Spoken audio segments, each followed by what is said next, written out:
and this is the Flupdate. Today, at the end of today's show and every show after, from this point on, I'm going to try to answer a question from the audience so that it is more personable to you guys. You guys can ask questions on the live show, and I will try to answer at least one of them back by the end of the show. But I have a lot on my plate today. I have a lot I want to talk about, so let's get started. The first thing I would like to talk about is the January 13th update. There was not a lot of changes that actually happened within that update, but the thing that happened that's kind of like the biggest deal is, well, two things that happened that are the biggest deal is, one, there was a bug on Radiance, and it was actually having the Illusions Radiance, which was less, cancel out the Heroes Radiance, and that's not really how it should go, because obviously the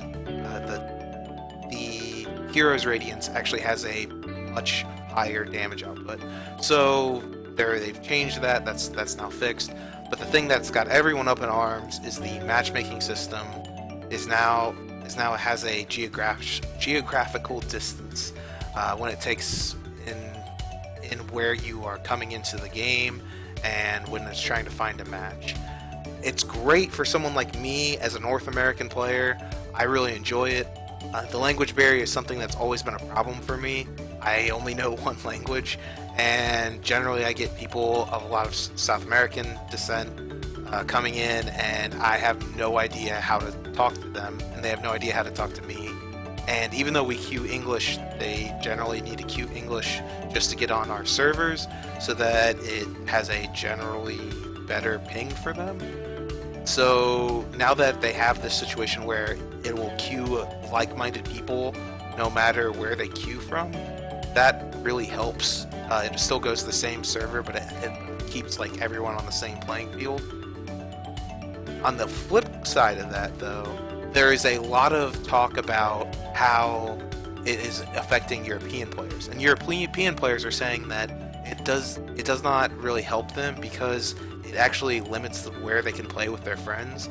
There's a lot of countries that have, obviously they're much smaller than the United States, and they have a lot more countries around it configured around their whole state. So, or not state, their country.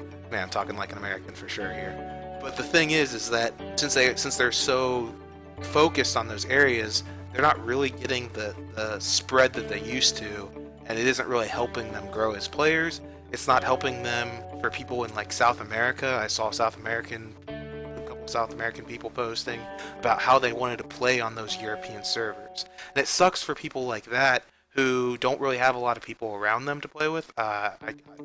That's what they're complaining about. I'm not really sure what the whole situation is there, but they have friends in Europe and stuff like that, and it's harder for them to queue for those reasons. So there's been a couple calls for it to be toggled, because obviously Americans are having trouble and Europeans are having trouble for different reasons.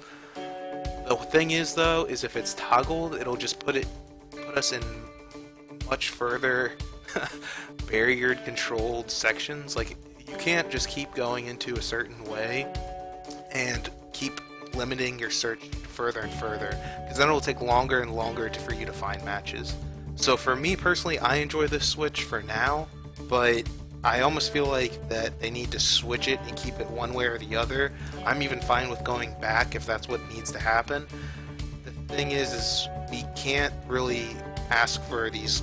I mean, like, once you start getting up higher, your queues are going to be longer and longer in general, and for people who are generally, really high and trying to get these perfect queues for everything to be perfect, it's just not going to really happen. So in the future, I guess what we're going to need to do is try something else, and this is a good start, but we'll have to move on from it. Okay, so now that we've talked about that, we're going to move on to our next topic, which is Neebee.Boss. Neebee.Boss is a new team that has been created. It has Zhao8 in it, which I think is hilarious. He just retired. I think I talked about it a little bit last week, how he retired. He comes right back onto a new team. I think he was just saying he was retiring from LGD to be able to go on to Neebee. So he's going on to Neebee, on this new Neebee team. ChuaN is going on this team, and Ferrari 430. All very big names in China and in the Eastern scene in general. So I'm excited to see how that team does. There's also 2 other players. There's Zy9, which I haven't heard too much about. I haven't really seen a lot of his play yet, so we'll see where he goes from there. And AXX, the one that's getting the most heat on this on this team, because she is a girl, and for some reason that is obviously it's a big deal for esports in the sense that it's going to be our first gender mixed teams, and I for one am saying that it's about damn time. Personally, I think that there's no reason that women can't sit down with men and play this game and there's no barriers or differences or anything like that. We're all just clicking buttons as fast as we can and using strategy to get through it. And there's nothing that says that women or men can't do that. Personally, for myself, I think that that's awesome that this is coming to be, and I can't wait to see hopefully what the steps will take in the future. I would like to see more coming out, and I'd like to see a bigger mix in the scene. It's kind of annoying that has been so sexist so far. But the thing that's kind of brings it back into sexism is that the first cast of our first game on this team on the BTS stream, there was a caster called Cyclops. He's not the biggest name, but he does have some recognition for what he's done so far, and he tends to be a little bit more a Twitch stream person who has a lot of inappropriate jokes, and that's kind of what's been the theme going on in general, is that people who kind of pander to Twitch, when they actually get some type of spotlight, they kind of crumble under what happens, and they follow under these old jokes, these things that are generally racist, sexist, these ideas that just kind of, they don't really have much substance. They're just laughable little meme type things that are mean. They're not memes that are like enjoyable for everyone. So and he has already apologized for his cast in general, so don't want to harp on the guy too much, but at the same time, it's something that really shouldn't have even happened in the first place. And if he apologizes to us as spectators, as viewers, he should apologize to Axe. I don't think that he has. I don't want to like put a target on his head or anything, but he should definitely try to reach out to her personally. One of the things that really kind of made me upset was he kind of called out in the beginning of the game who's the girl, or who's the and he throughout the entire cast didn't really call her by her name. He never called her Axe. He always said the girl, which is pretty insulting. If I was in a game, obviously if you guys haven't been able to tell, I'm of a ginger descent. You know, I got that gingerness in me. But if someone just called that ginge the entire game, I would be deeply upset, because like I would not be focused on. You would not be focusing on the team's play or my play in general. It'd be, this funny little anecdote that's like being said over and over about me is what's the focus of this game. And if I ever got there, which would be awesome, I would hope that people would be able to focus on something else besides that. And it's the same thing for this woman gamer. I would assume that she wants to be known as one of the best, and that's what we're all striving for. It's just a bummer to see that that's how she first gets on the scene. Hopefully her next games go better, and I'm excited to see what this team has in store for us in the future. Okay, so on to a less serious note, onto something that's more fun and lighthearted. Let's talk about my tricks for gaming. I've been working pretty hard on it. I've been playing a lot of Dota in the past couple weeks. I think I found some cool little tricks for all of you guys to do. Have some fun with the game. Monkey King. Everyone hates Monkey King. I freaking hate that hero, especially his ultimate. Don't even get me started on it. It's stupid. But I have some tricks that I've been using in play that have actually yielded pretty well. I've been using a lot of Coddle and Brew, and the reason why I've been using these guys is because of the mischance. Monkey King is very important that you don't miss. He gets those stacks on him in general. Yes, you can kind of get around that by using your stun at certain points and kind of getting the hit off, but if you keep missing when you're going to be getting that extra lifesteal, that's huge, because that's generally why he's killing you in the mid, is having that giant boost of health. So what I've been kind of having happen is that if I play Coddle or Brew, I'm usually just doing it when I know that the Monkey King is going to be in the off lane. Brewmaster as a support is actually really fun. His new Drunken Haze actually gives a 70% mischance at all levels. So if you throw that on him, 70% mischance is a lot at level 1, and keeps him from laning and getting any last hits in the very beginning. It's very spammable.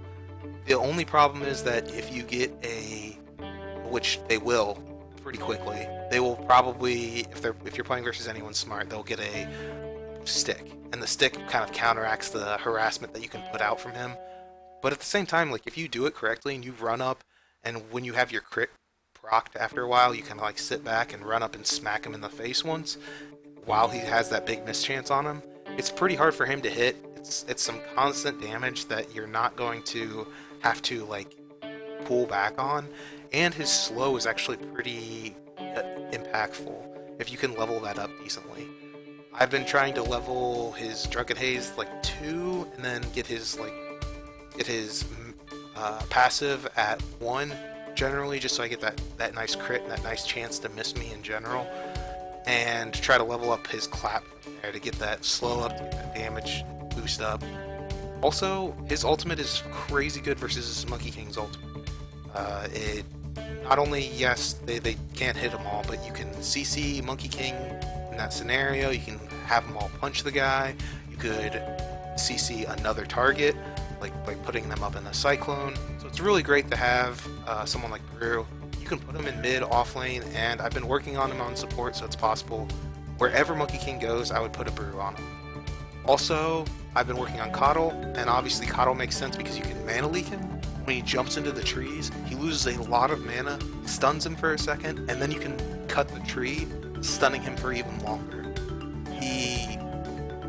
For like 4 seconds. Also, he obviously gives a mischance. That's what I've been saying this whole time, going for the whole mischance idea. Using his ultimate in succession with that, using the ability to pull people away from fights, pull people into pushing lanes, moving the people around the map. It's very strong versus Monkey King too if you don't have to fight him. So those are the 2 I've been trying. The only one that I haven't tried yet that I'm going to work on and talk about a little bit next week, but I also challenge you guys to try it out yourselves, is Troll. Troll gives a mischance as well, and he has the ability to go in between back and forth from ranged and going into melee.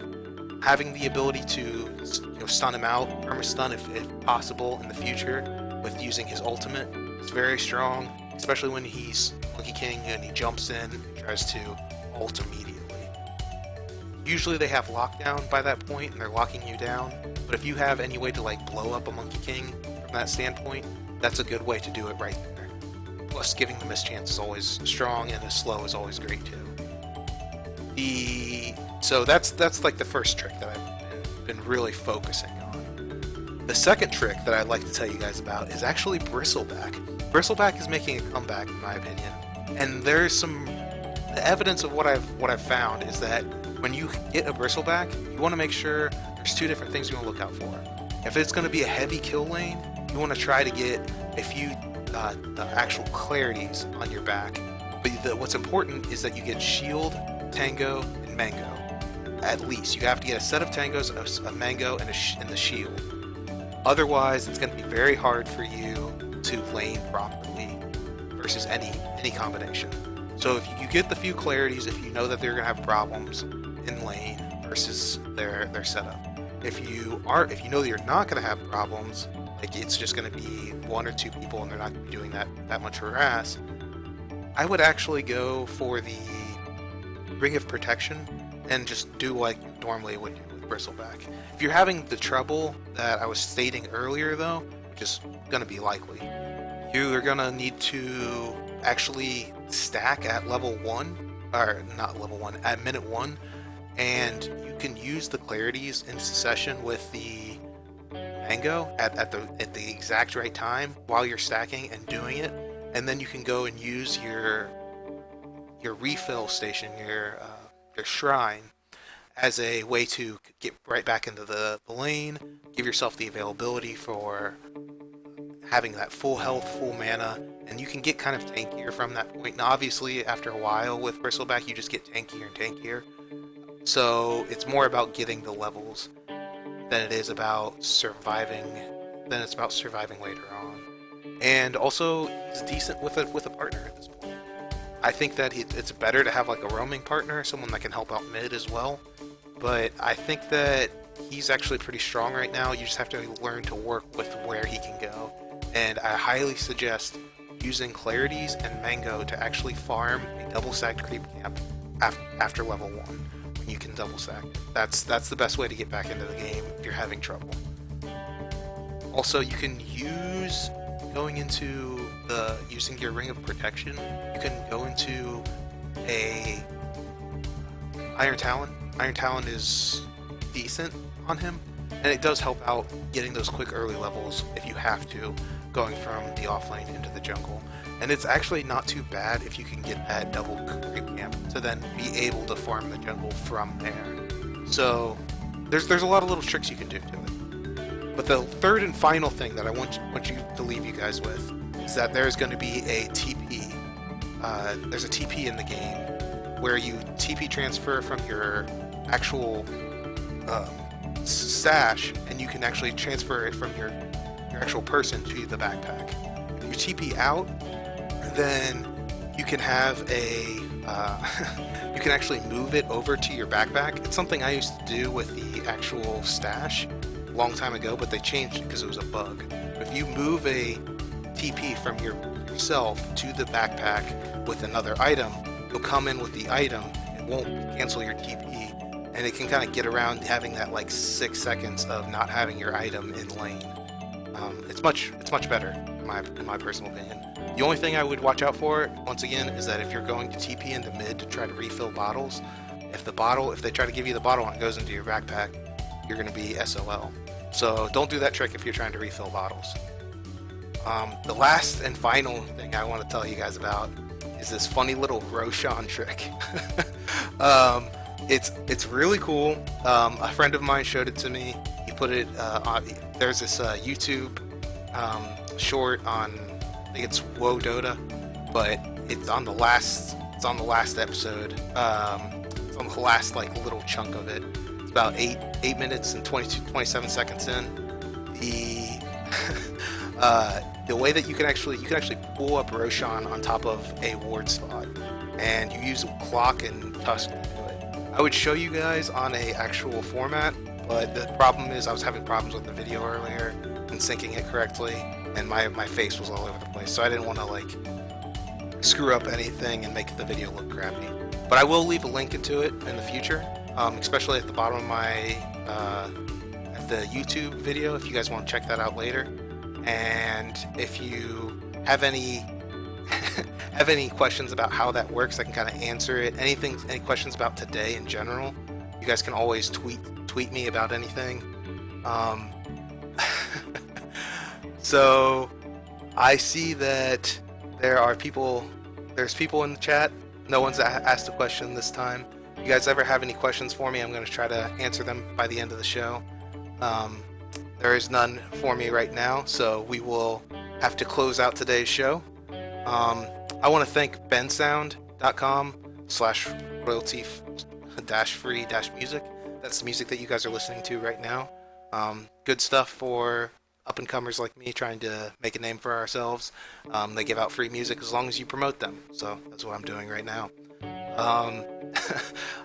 You can always follow me on our Twitch at Toffees_Dota2, or our YouTube channel. It's 5 Midas Gaming, so you can go there, check out my videos, check out Toffees, what he's been up to. You can also follow Toffees or me. You can follow Toffees at Toffees TV on his Twitch, and you can follow me on my Twitch at Flupdate. If you have any questions for us or concerns, just let us know. And it's been a pleasure talking to you guys. I hope that you've been updated. So I'll talk to you next week. I'll see you.